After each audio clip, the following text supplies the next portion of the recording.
إذ قالت امرأة عمران ربي إني نذرت لك ما في بطني محررا فتقبل مني إنك أنت السميع العليم فلما وضعتها قالت ربي إني وضعتها أنثى والله أعلم بما وضعت وليس الذكر كالأنثى وإني سميتها مريم وإني أعيذها بك وذريتها من الشيطان الرجيم فتقبلها ربها بقبول حسن وأنبتها نباتا حسنا وكفلها زكريا كلما دخل عليها زكريا المحراب وجد عندها رزقا قال يا مريم أنى لك هذا قالت هو من عند الله إن الله يرزق من يشاء بغير حساب رب اشرح لي صدري ويسر لي أمري واحلل عقدة من لساني يفقه قولي واللهم ثبتنا عند الموت بلا إله إلا الله واللهم اجعلنا من الذين آمنوا وعملوا الصالحات وتواصوا بالحق وتواصوا بالصبر آمين يا رب العالمين ثم أما بعد.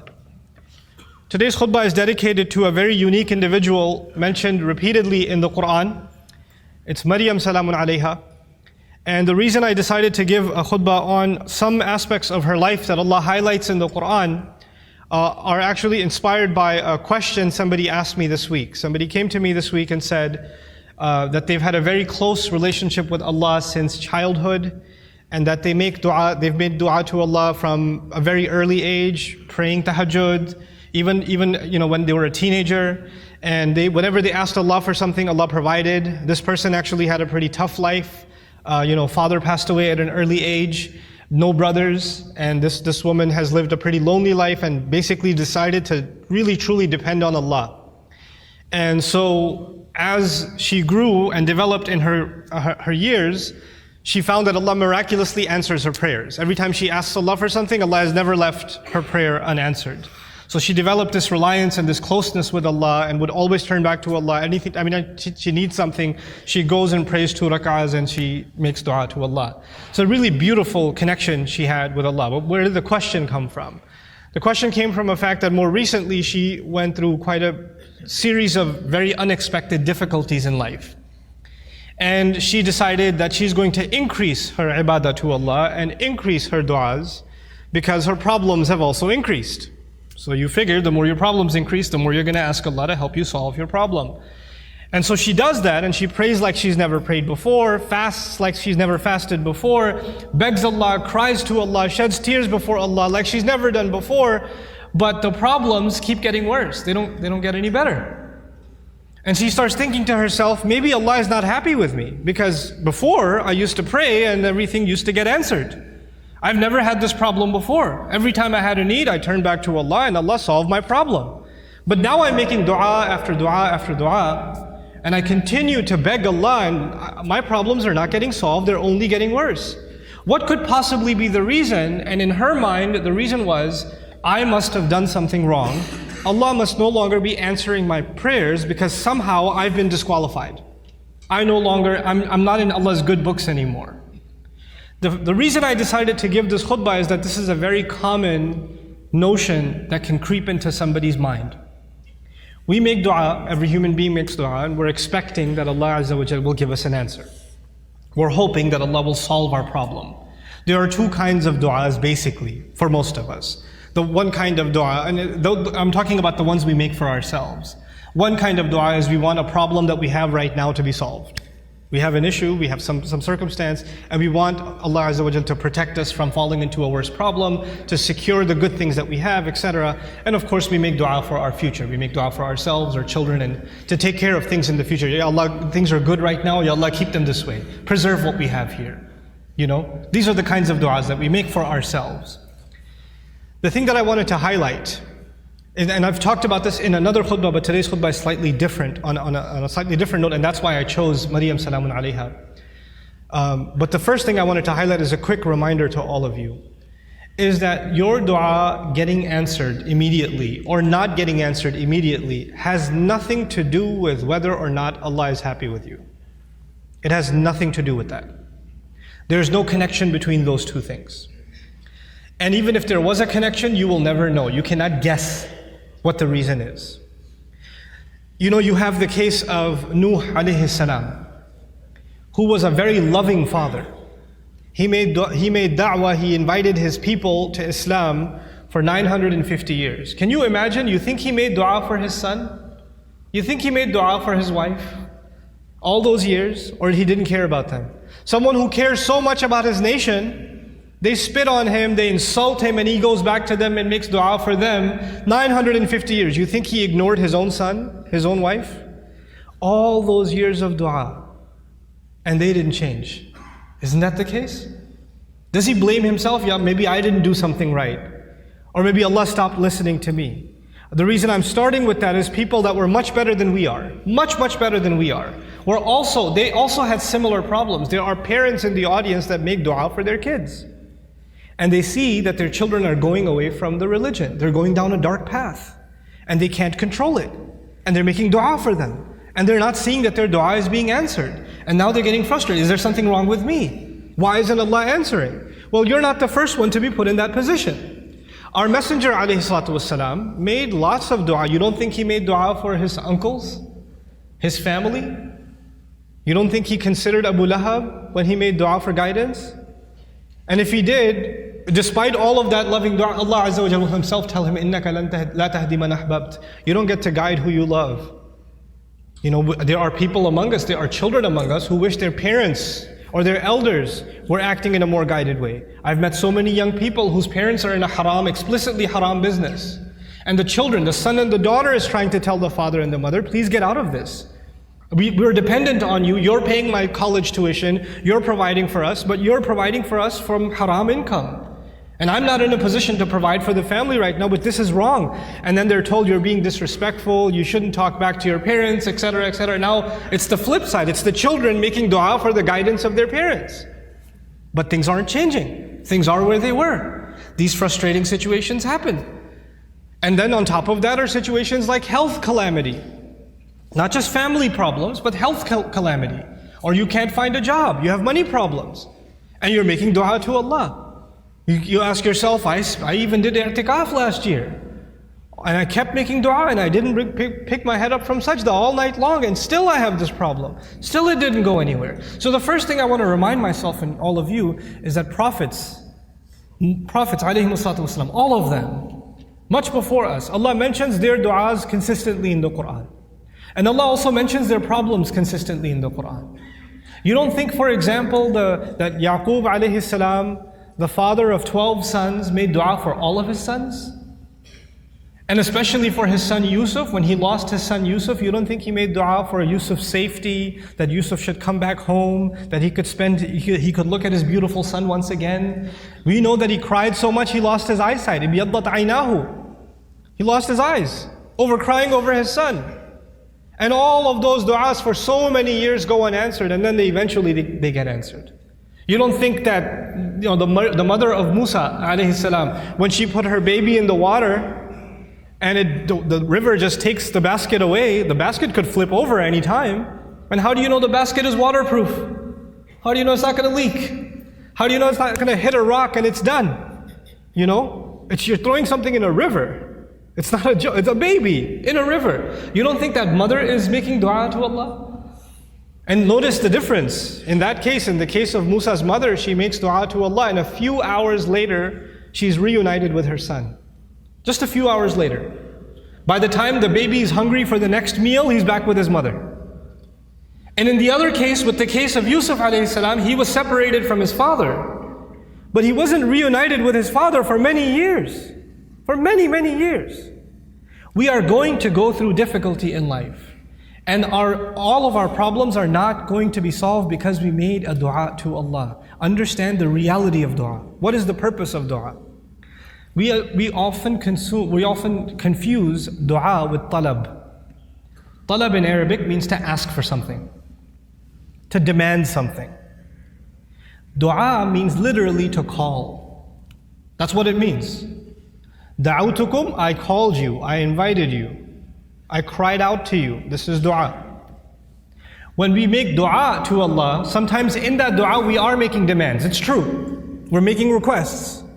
But we should never forget that all of those requests, you know what they are at the end of the day? It's a humble slave of Allah turning back to Allah and begging Allah. to help him with whatever problem. But it's more than Allah solving your problem. It's just the act that you communicated with Allah that's the most valuable thing. The fact that you actually engaged Allah in conversation, that is the goal in the end. Whether or not Allah will solve your problem immediately is a separate problem. And I want to share just a quick thing about that, then I come to Maryam salamun alayha. Sometimes you go through problems and you ask yourself, what is my fault in all of this? Why do I have to go through these problems? What did I do to deserve this? Let me ask you this. Yusuf alayhi salam was a child, right? A child by definition is innocent. What did the child do to deserve being kidnapped? What has a child ever done to deserve being thrown inside of a well in the middle of the woods? What has a child ever done to deserve being sold as a child slave in a different land? What is that, when he grows up as a young man, what did he ever do to deserve being thrown in jail over a false accusation? And he spent many years in jail, not because of something he did. He was innocent. And he spent all those years in jail. He went through situations in life that if anybody else went through those situations, you'll say, life is unfair, man, what are you going to do? Life is unfair, you know? But you know what happens to a believer? They don't just say life is unfair, they say Allah is unfair, ma'adallah. Allah did that to him. Yet Allah says in Surah Yusuf, Wallahu ghalibun ala amrihi. Allah was overlooking everything he did in his decision. Every decision that was made for Yusuf, Allah was dominating that decision, overlooking that decision. How? Sometimes you and I go through difficulty because Allah knows something better is coming. Sometimes that better thing that is coming is for you. Sometimes it's for somebody else. Sometimes it's not for you. Sometimes it's for somebody else. Sometimes the benefit of your difficulty will come back to you, the return will come back to you while you are still alive. Sometimes the return is meant to come back to you after you go back to Allah. What happened with Yusuf alayhi salam? A father was separated from a child. It's a tragedy, isn't it?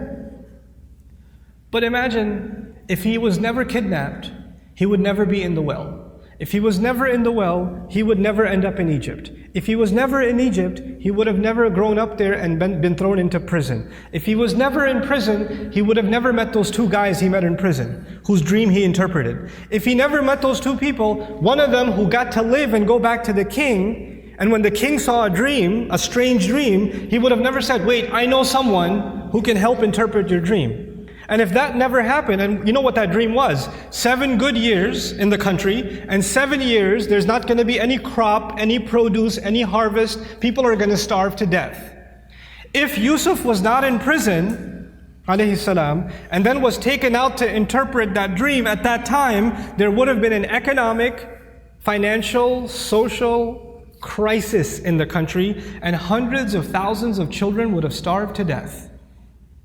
One child suffered for a few years. But because of that child suffering, Allah's plan was to save a lot of families, a lot of fathers and mothers from losing their children to starvation. Because of the plan that Yusuf alayhi salam came back when he interpreted the dream and gave, when he became the treasurer. I have a friend, some of you might have heard of him. His name is Robert de Villa. I asked his sister about him if she knows him, and she said yes, she's heard of him. The man can't move any part of his body other than his face. He can't move any part of his body. What did he ever do to deserve that? Nothing. But how many people have accepted Islam because of his disability? How many people have just heard about that and have come back to Allah? How many people that were ungrateful in life, even though they were Muslim, they were only Muslim by name, and decided to submit their heart back to Allah because that man is sitting in a bed. His suffering, his pain becomes guidance for millions of people. You understand? Sometimes the difficulty you and I go through is actually a small price to pay for a lot of khair, a lot of good that will either come to me now or it will come to me in the akhirah, will come to me after I go back to Allah. So our du'as are not the same as placing an order. Now I get to Maryam salamun alayha, and I really, when she spoke to me, I remembered her, because the thing with Maryam salamun alayha was, even when she was young, her birth was strange. It was mentioned in the Quran. Not many people's birth is mentioned in the Quran. And she, the mother was expecting a son, but she had a daughter instead. And Allah says, "Laysa dhakaru kal untha," which has a multiple layers of meaning. But I'll just highlight one of them. This girl is like no other boy. This girl is special.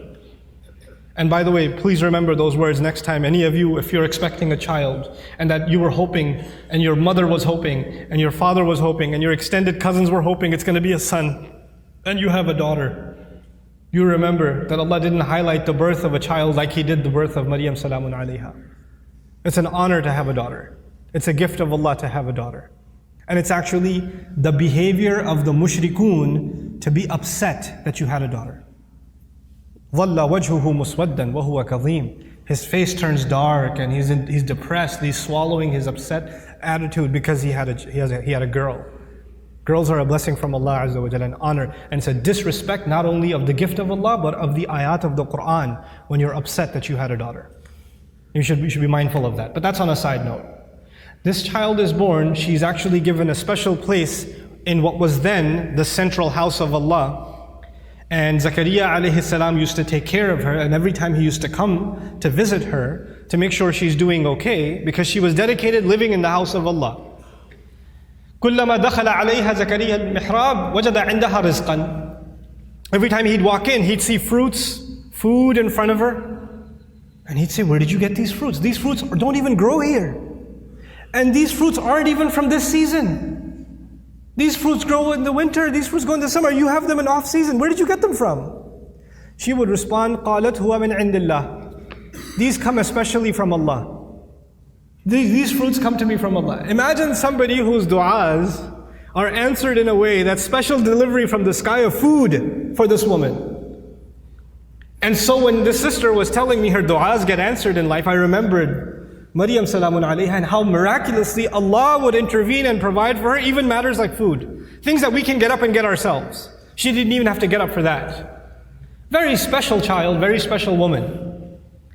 And so about this woman, what I wanted to share with you is later on in life what happens to her. When she's a young woman, angels visit her, tell her that she's going to have a child. The first thought in her mind, I'm not married. What do you mean I'm going to have a child? لَمْ يَمْسَسْنِي بَشَرٌ. No man has ever touched me. What in the world do you mean I'm going to have a child? كَذَلِكِ قَالَ هُوَ رَبُّكِ. That is how your master declared it. I'm sorry, we're just here to deliver the news. We're not here to negotiate whether this is going to happen or not. That decision has been made. You're having a baby. Now she's in shock. What am I going to do? She's going to turn back to Allah and hope that this will not happen to her. But it's going to happen. And I'll fast forward a little bit for you, just so you appreciate what happened to this woman. After she had the baby, and she came back to her town, the entire community that looked up to her as a zahida, as a spiritual woman, as a woman of worship and ibadah, someone who even the prophet of their community, Zakaria, had endorsed. She grew up under the tutelage of Zakaria alayhi salam. All the masjid community is standing there. She's walking back with a baby, and they all start collectively, together, start humiliating her. How could you do this? What have you done? There are women in the Jum'ah today. No Muslim woman can ever imagine being in a situation where she's holding a baby and somebody's telling her that child is not legitimate. She cannot imagine that kind of humiliation. No Muslim. And none of us can imagine that kind of accusation for our sister, for our mother, for our daughter. We cannot imagine that pain. It's beyond us. For the Muslim, our dignity is greater to us than our life. The sense of dignity Allah has given us is more valuable to us than even our life. And she knows that when she goes back with this baby, that's what they're going to say. It's one thing that they might be saying it behind her back. They're saying it in public, in front of her. In front of her. Now I want to take you back to how she dealt with this problem. Because no amount of dua she made is going to change what Allah has decided. Allah has decided that she has to face this. She has to stand in front of this. And what does she do? When the child comes, as she's about to deliver the child, she says, Ya laytani mittu qabla hadha. She says, if only I could die before this happens. Hopefully I die giving birth. That's all on her mind. because that will be an easy escape from what is coming. There is no other place in the Quran anybody ever wishes for death. This is the only one. Think about that. Why is it there? Allah Azza wa Jalla is acknowledging that sometimes people go through such traumatic, humiliating situations where they wish they were dead. Even that happens. That's how extreme her situation became. And Allah acknowledged that and recorded that in the Quran. Ya laytani mittu qabla hada. I read this and I was just in shock. Like, how did she just say that? You know, our Messenger alayhi salatu wasalam told us, La yatamannayanna ahadukum al-maut. None of you should ever wish for death. You should not wish for death. That's not something you should say casually. And she's actually now wishing for death. Why? Because this is an extreme case. This is a crazy situation. And so, you know, the humiliation she will face is far worse than death. So she says, Ya laytani mittu qabla hada. There are going to be, this is in the Quran for a reason, there are going to be people that are going to be in humiliating situations. And there's no getting out of it. There are going to be people that are going to have to face their family, that are going to have to face false accusations, that are going to have to face up to a mistake they made in the past. Who knows? And they're going to have to face that kind of trauma. And they'll have to find comfort in the example of Maryam salamun alayha. But she didn't stop there. She said, وَكُنْتُ نَسْيًا مَنْسِيًّا. 2 words, نَسْيًا مَنْسِيًّا. It was incredible words. Nasi in Arabic, they say fa'al and fi'l, these 2 awzan. They say nisi also. In one qira'ah it's nisyan. In another qira'ah it's nasyan. This is similar to dhibh. In the Arabic language, you have 2 kinds of words, dhibh and mathbuh. Nasi and mansi. The first of these words is actually used, I wrote this down for you, وَلَا يُقَالُ لِلْكَبْشِ ذِبْحِ إِلَّا إِذَا أُعِدَّ لِلذِّبْحِ. For an animal, for a goat or a ram, you don't call it dhibh until it's ready to be slaughtered. It hasn't been slaughtered yet. Once it is slaughtered, it's called dhabih. It's called madhbuh. Not before. Before it's called dhibh. She uses 2 words. Common translations say, I wish I was dead, I wish I was forgotten. That's what the translation says. But there are 2 words of being forgotten. One of those words, nasyan, actually means I wish, even though, because she's away from the masjid, right? She's not back home. I hope nobody ever misses me. They don't even ask the question, where did Maryam go? I wish I could be invisible, forgotten from people's memories right now, and nobody even has the thought of me. This is nasi. Nobody even thinks I existed. There are people that go through the kind of depression and anxiety where they don't come out of home. They don't leave home. They don't pick up phone calls. They don't answer text messages. They get anxious being around people. They're going through so much trauma that they wish they were forgotten. As a matter of fact, even if somebody knocks on the door, they say, I wish they didn't remember me. I wish I didn't have to face anybody. They want to just crawl away, but just be by themselves. This is nasyan. And she's hoping already that she dies. And nobody even comes looking. And then later on, even if years go by and nobody found out what happened to her, mansiyan. She's completely forgotten. There's no memory of her in the future either. I hope nobody thinks of me right now and I become invisible in the future also. I wanted to highlight this woman's trial because this is a woman of dua whose duas used to get answered immediately. She didn't even have to ask for food and it used to come. And this is the situation Allah put her in. This is the trial that Allah put her in. Think about that. This is not because Allah hates her. This is not because Allah forgot about her. This is not because Allah wants to humiliate her. This is actually, all of this ended up becoming Allah honoring her. All of this became Allah honoring her. What was her humiliation? Her humiliation was, people are going to say, you had this child without being married. You had a haram child. That's what people are going to say. And what was the child's name? You know? His name was Isa. There is no other prophet in the Quran who, when Allah mentions their name, He honors their parents also. Except Isa. Isa ibn Maryam, Isa ibn Maryam, Isa ibn, over and over again. Isa the son of Maryam, Isa the son of Maryam. Do you find Muhammad the son of Abdullah? Do you find Yaqub the son of Ishaq? Ishaq the son of Ibrahim? Yusuf the son of Yaqub? You find these? No. Every time Allah honors that messenger, alayhi salatu, or not every time, but multiple times, when Allah honors that messenger, He honors his mother. And by the way, this is important because for the Arabs, when you say Ibn, or for even the Semitic people, when you say Ibn, right after Ibn, you mention the father's name. You mention the father's name. Your last name comes from your father. Allah goes out of His way to remind people that no, He has no father, and we are going to go out of our way to honor that mother. Isa ibn Maryam, every time. Allah mentioned that humiliation for another reason, and I close with that. I told you last time, earlier on in this khutbah, sometimes your pain is going to be a relief for other people. You're going through difficulty because it's meant to serve a greater cause than yourself, and you will be the sadaqah jariyah for them. You'll be a way of goodness for them. This is the pain of Maryam salamun alayha. Every time a woman is humiliated, every time a woman is falsely accused, every time a woman wishes she was dead, then to face what she's supposed to face, then she's going to find comfort in Maryam salamun alayha. And every time she finds that comfort, the rank of Maryam rises again and again and again and again. SubhanAllah. Our du'as are a means by which we connect to Allah. Our du'as are not a means by which this world becomes heaven.